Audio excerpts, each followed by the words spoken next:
Дмитрий, как вам второе занятие в школе журналистики?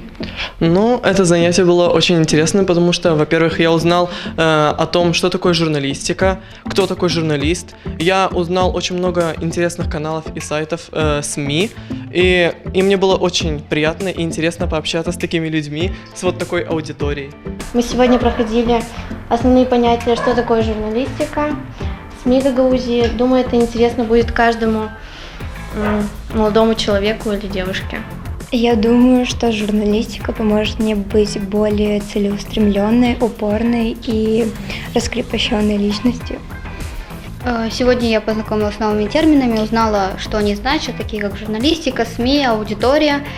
Было интересно, чем занимается журналист, вообще, что он себя представляет как личность. Я думаю, что будет опыт в сфере интервью, опыт в создании материала для разных статей, для, может быть, теленовостей. Во-первых, понравилась атмосфера. Тут очень уютно, комфортно, аудитория хорошая. И еще понравилось то, как Елизавета Васильевна доносит до нас информацию внятно и понятно. От этих курсов я ожидаю опыт, прежде всего опыт и качественные знания. Думаю, что мы еще будем практиковаться, и думаю, что мне это пригодится в будущем.